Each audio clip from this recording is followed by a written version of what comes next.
Chez Alexis et Amélie, l'engagement scout fait partie de l'ouverture humaine et spirituelle qu'ils souhaitent apporter à leurs enfants. On a fait un jeu de ballon aussi.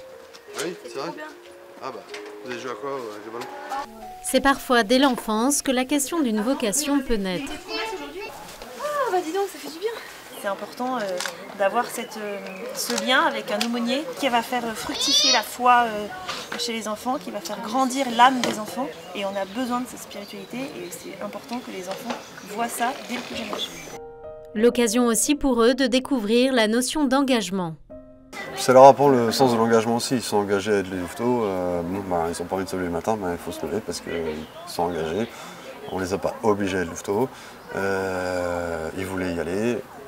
Et voilà, et il faut aller jusqu'au bout de l'engagement. Il faut tenir ses engagements, c'est tout. Et donc le scoutisme, pour nous, c'est sûr que c'est favorable à la vocation parce que c'est la charité chrétienne, parce que c'est l'entraide, le don de soi. Ouais, voilà, le don de soi. Exactement. Et c'est pour ça que voilà, ça va dans ce sens-là. C'est-à-dire que nous, pour l'instant, on n'a pas forcément l'occasion de parler beaucoup de la vocation. Sauf à table où parfois la question ressurgit à travers une conversation sur l'avenir. Au nom du Père et du Fils et du Saint-Esprit, ainsi soit-il. Bénissez-nous, Seigneur, bénissez ce repas que l'ayons préparé, et procurez du pain à ceux qui n'en ont pas, ainsi soit-il. Continuez à bosser comme ça pour avoir un jour votre bac et pouvoir choisir l'école que vous voudrez. Et ensuite, La formation que vous voudrez. Vous pourrez faire un bon métier qui pourra vous permettre de vivre correctement. Instamment. Plus quand oui. Je ne veux pas se marier. L'autre jour, tu disais que tu voulais être prêtre. Pourquoi? Ah, il y a l'argent de la quête. Alors moi, il va être prêtre parce qu'il y a l'argent de la quête. Ah. Un jour, le bon Dieu vous parlera et vous dira. Alors ça peut être un appel à vous marier, ou un appel à être prêtre, ou un appel à rentrer au monastère, un appel... Parfois, il y en a qui ne se marient pas, qui restent célibataires toute leur vie et qui vont avoir une mission dans le monde.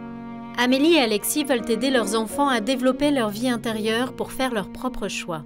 Nous, on est convaincus, comme beaucoup d'autres familles maintenant le comprennent, que les écrans dans une famille peuvent empêcher une vocation de se réveiller. En fait. Parce que, en fait, le bon Dieu parle dans le silence.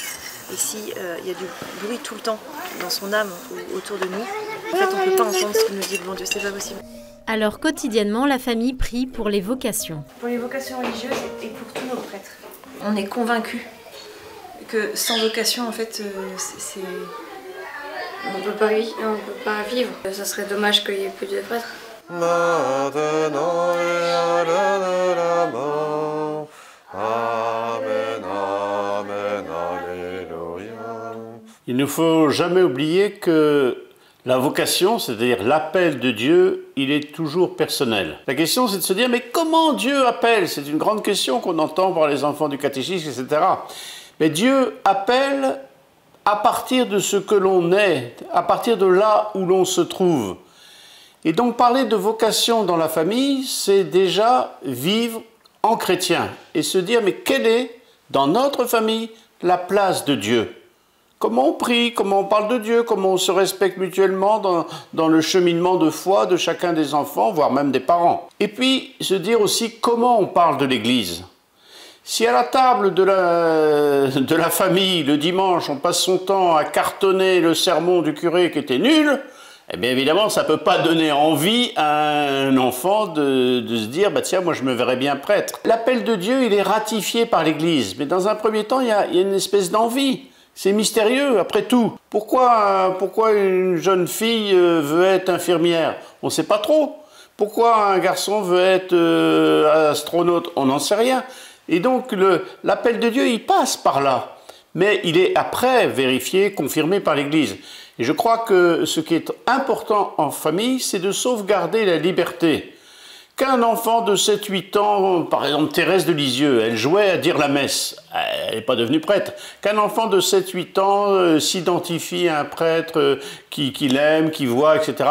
C'est normal, ça ne veut pas dire qu'il sera prêtre, et donc il ne faut pas l'enfermer, mais il faut respecter librement le chemin religieux de chaque membre de la famille. Et si ce chemin-là confirme une vocation, eh bien tant mieux. De toute façon, Dieu appelle toujours.